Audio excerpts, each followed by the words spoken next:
Bonjour à tous, bienvenue dans Smartcom, votre rendez-vous mensuel sur Bismart dédié à la communication. Évidemment, c'est toujours en partenariat avec entreprises et médias, associations et think tank des directeurs et directrices de la communication des grandes entreprises et des organisations. Alors vous le savez, chaque mois, on se retrouve pour décortiquer ensemble les grands enjeux auxquels est confrontée la communication d'entreprise, que ce soit en interne ou en externe. Ce mois-ci, je vous propose d'ailleurs de nous intéresser à la transformation des entreprises. Comment est-ce que la communication peut vraiment l'accompagner? Est-ce qu'on peut éviter les pièges du storytelling? Quels sont les outils, les actions à mettre en place pour une transformation réussie? On en parle tout de suite dans Smartcom.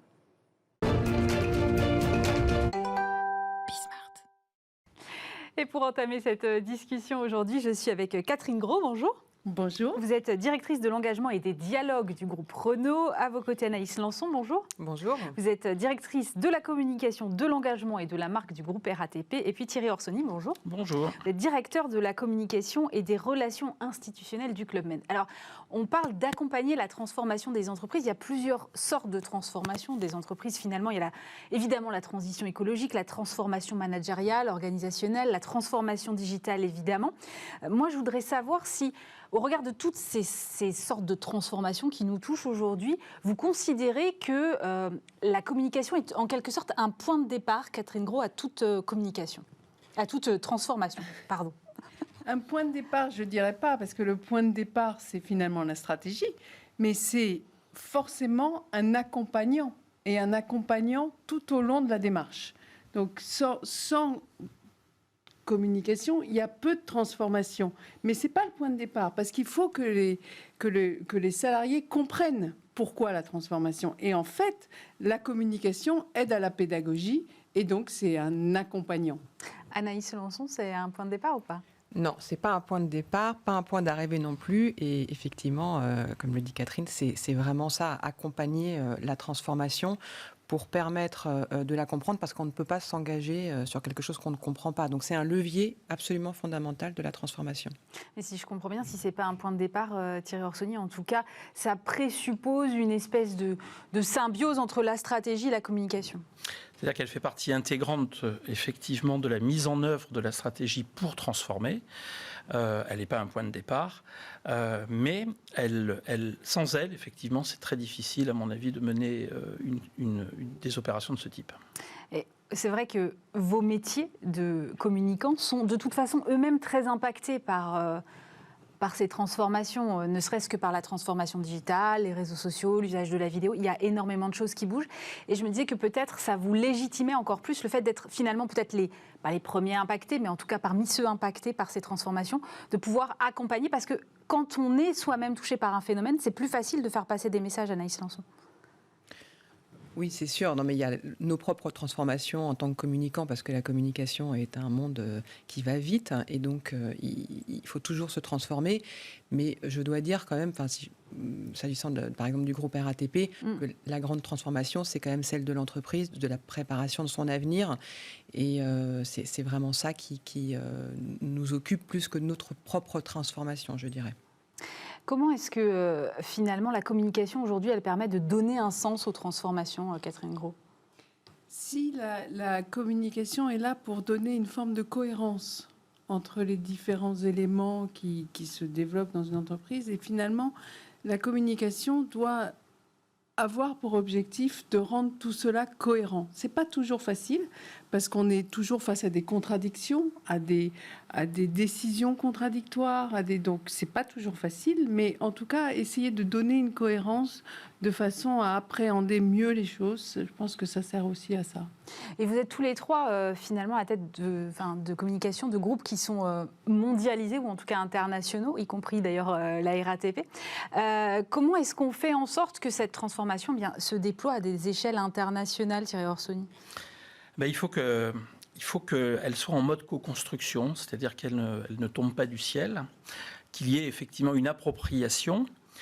Et l'appropriation, c'est, je le vois dans l'exemple du Club Med, quand vous allez dans un resort, le nouveau nom de nos villages, au bout du monde, et que vous y allez en client, et que vous entendez un géo qui vous explique ce qu'on a voulu faire, le mouvement stratégique qu'on a voulu faire, avec ses mots, dans sa langue, et avec les propres objectifs qu'il voit, j'allais dire, à sa fenêtre.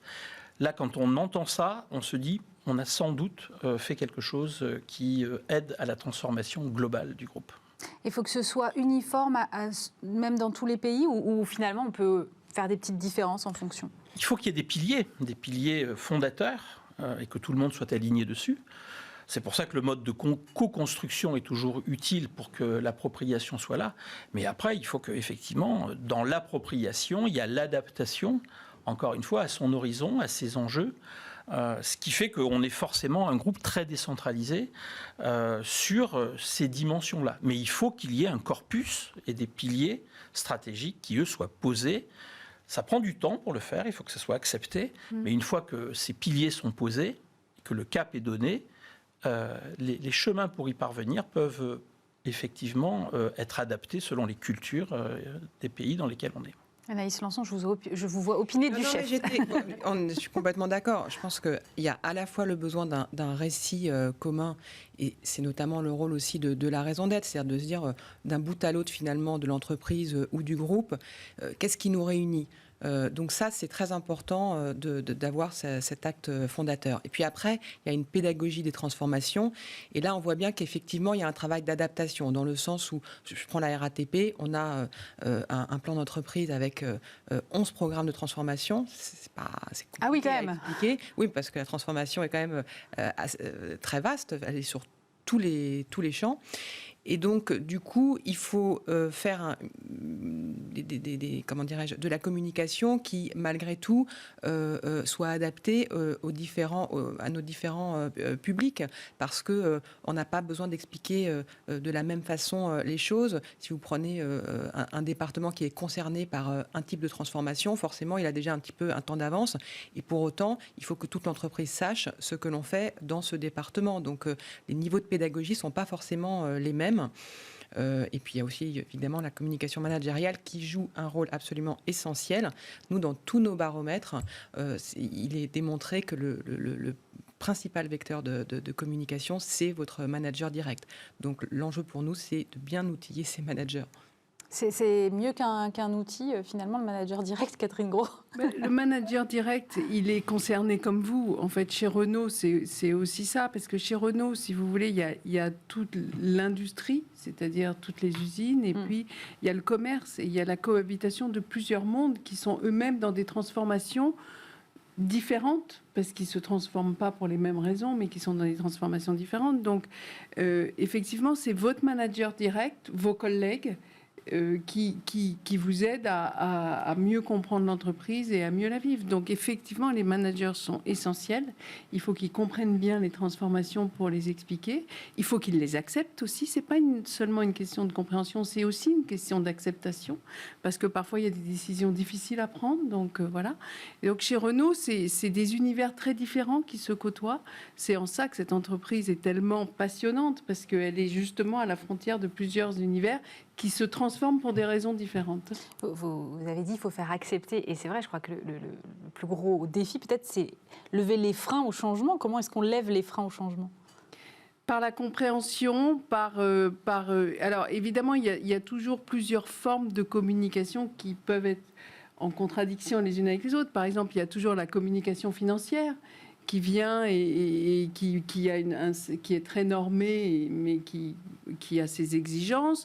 Il y a la communication interne et externe. Maintenant, il n'y a plus de frontières. Donc, c'est à peu près la même communication vis-à-vis des salariés. Mais donc, il faut que ces communications ne soient pas en contradiction les unes avec les autres. Ce qu'on dit au marché, souvent, vient on va dire parfois, je vois que tu opines du chef, mais c'est vrai qu'il y a des choses qu'on dit au marché et on ne peut pas dire quelque chose au marché différemment en interne. Donc, il faut vraiment... On ne peut pas dire tout va bien si les résultats financiers ne montrent pas que tout va bien. Voilà, exactement. Et on peut dire des choses au marché, par exemple, dans cette période avec des résultats un peu difficiles, mais ce n'est pas pour ça que l'interne comprend tout de suite que les résultats difficiles mettent en péril l'entreprise. Donc il y a aussi comme ça des communications qui ont leur propre cheminement et il faut trouver une façon de faire en sorte que tout le monde comprenne la même chose au même moment. C'est pas facile, hein, et c'est pas toujours gagné, et c'est un combat assez quotidien. Oui, non, mais en plus, vous avez raison. C'est vrai que vous parlez de communication financière, mais il y a aussi tous les plans stratégiques à 5 ou 10 ans qui maintenant sont assez médiatisés. Et donc, effectivement, j'imagine que vous, derrière, il faut aussi engager tous les collaborateurs. Derrière, Thierry Orsoni, comment est-ce qu'on embarque tout le monde ?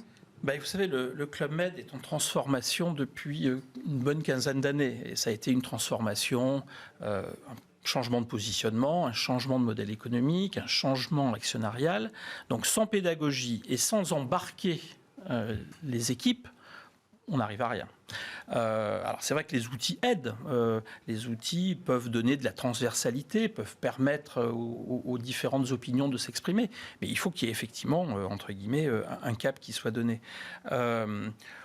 Nous, on a effectivement mené des grands projets, mais chaque fois en essayant, comme je le disais tout à l'heure, de co-construire au maximum, en prenant au tout début, et on a commencé dans les années 2004, 2005, 2006, donc il n'y avait pas les réseaux sociaux, il n'y avait pas les outils aussi développés qu'ils le sont aujourd'hui, on faisait des shows en village, et on allait présenter la stratégie, on l'a présentée au Géo, donc les fameux animateurs, les gentils organisateurs. Mais on prenait bien soin aussi d'associer les employés, c'est-à-dire ceux qui, au contact du client, puisque une des grandes spécificités de notre entreprise, c'est que les clients vivent avec les salariés. Donc si vous vous retrouvez en train de faire une activité ou de déjeuner avec quelqu'un qui vous raconte les choses à l'envers ou qui n'a pas forcément bien adhéré d'une certaine manière, vous prenez un risque que les belles déclarations que vous pouvez faire dans les journaux, à la télé, sur intranet, etc., sur notre plateforme Workplace, plateforme de participation, de réseau social de participatif interne, qu'elle soit démentie par la réalité des faits. Et quand vous êtes en plus une entreprise un peu médiatisée, l'effet loupe est encore plus fort.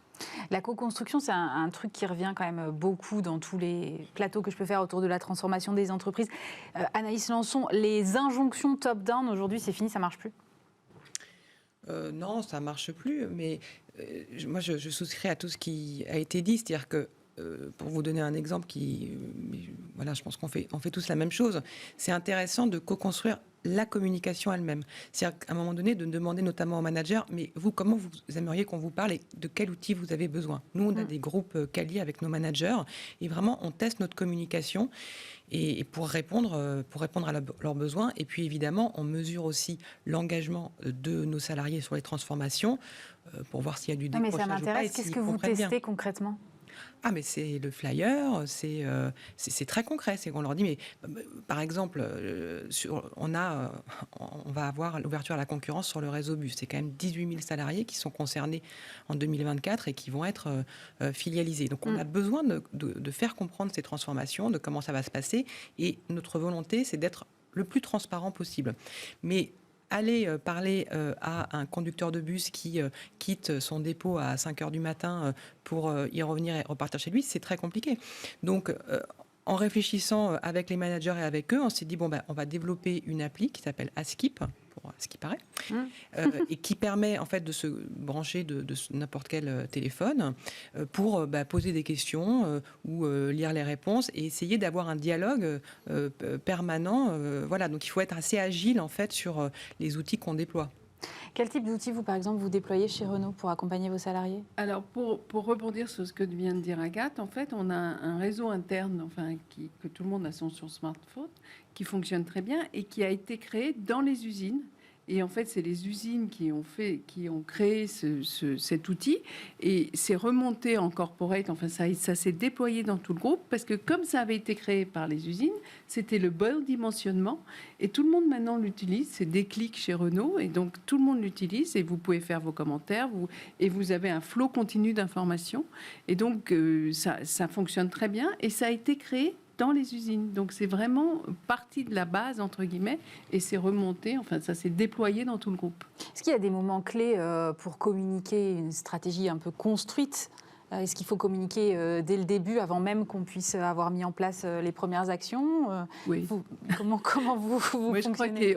qu'il faut fonctionner quasiment en sincérité permanente. Moi, je ne parle plus tellement de transparence, parce que la transparence, je trouve que c'est quelque chose qui est évident et presque dépassé. Ce qui compte, c'est d'être sincère. C'est-à-dire, ce qui compte, c'est de communiquer au moment où les décisions sont prises. Quitte à dire on ne sait pas. Quitte à dire on ne sait pas, et quitte à faire des paris sur l'avenir, parce que c'est aussi ça. Et tant mieux d'ailleurs, parce qu'il faut faire confiance à l'intelligence, mais quitte à faire des paris sur l'avenir. Et donc finalement, d'avoir une forme de sincérité successive et d'arriver à, dès qu'on a un plan stratégique, le communiquer. Pourquoi on ne peut plus rien cacher. Et surtout dans des entreprises qui sont aussi emblématiques et aussi médiatisées que les nôtres, tout est en permanence sur la place publique. Donc autant donner le tempo et communiquer quasi en temps réel, parce que c'est ce qu'on fait tous quasiment. En plus, quand on est coté, on communique en temps réel. Donc oui, il faut communiquer dès que les choses sont mûres, hop, on y va. Thierry Orsoni. Oui, non, tout à fait d'accord. Et je dirais que ce qu'on a vécu ces derniers mois est encore plus vrai sous cet angle-là. C'est-à-dire que la crise sanitaire, pour nous, mais comme pour beaucoup, on a appelé ça la mère de toutes les crises. Puisque quelque part, pour le tourisme et pour le club en particulier, elle pouvait toucher à l'avenir même et à la pérennité de l'entreprise. Donc, très rapidement, il a fallu que la communication, mais pas seule, avec le concours effectivement des managers, avec le concours évidemment de la direction générale, crée des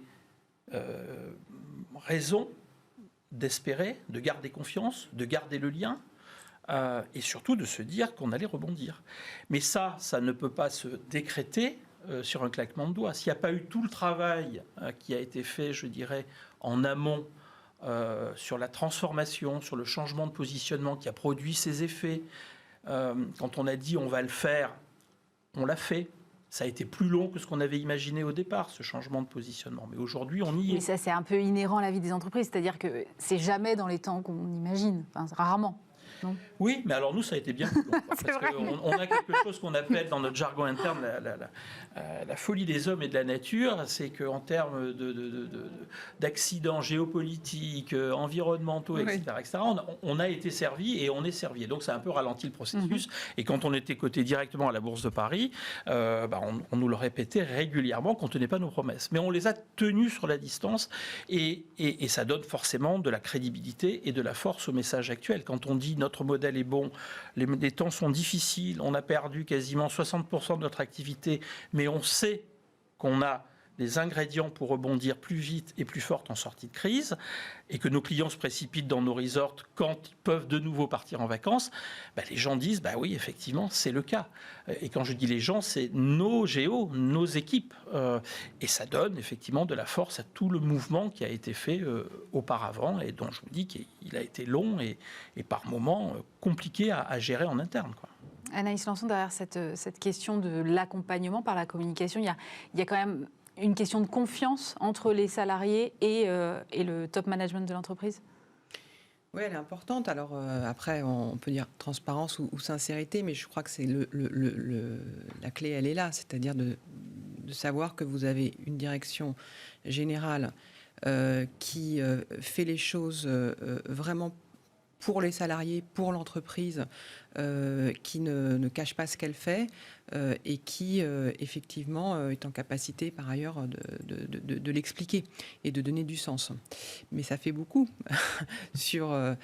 justement, qui repose sur la communication. Et moi, ce que je dois dire, c'est que on parle de la communication, mais souvent c'est associé au RH et à la stratégie. Et c'est cette équipe cœur qui permet vraiment justement d'accompagner la transformation. Donc il faut une très bonne entente et voilà, une réunion de ces trois forces-là.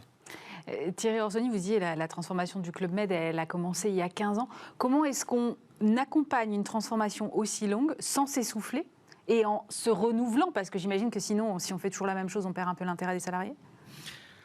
Je vous dis, on donne un cap au départ et on donne des points successifs, d'étapes et d'arriver. Après, dans notre cas, ça passait par une transformation sur le hard, c'est-à-dire refondre totalement un parc de resort qui était ce qu'il était et qu'on voulait amener à un certain niveau de standing. Mais c'était aussi de la transformation smart, c'est-à-dire faire comprendre qu'il fallait qu'on change de mindset, le faire accepter, comme je le disais au tout début, commencer à communiquer sur cette montée en gamme alors qu'elle était quasiment à ses balbutiements, parce que sinon, si on avait dû attendre qu'on soit monté en gamme pour communiquer, on serait mort depuis belle lurette.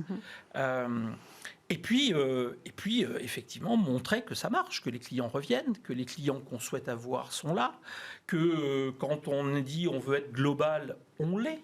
On n'est plus centré sur une zone un peu élective qui tourne autour de la Méditerranée, mais on est présent un petit peu partout. Quand on dit qu'on est happy digital, qu'on l'est, en montrant et en faisant une communication de preuve, et une communication avec un peu l'effet miroir, c'est-à-dire ce que nous renvoie l'externe est toujours très valorisant pour l'interne. Et quand les clients sont les premiers à saluer le chemin parcouru par cette montée en gamme, ça a un effet en termes de communication interne qui est très fort, quoi. Mais je vous dis, parfois il y a des couacs, il y a des difficultés, et il y a des à-coups, et il faut les passer.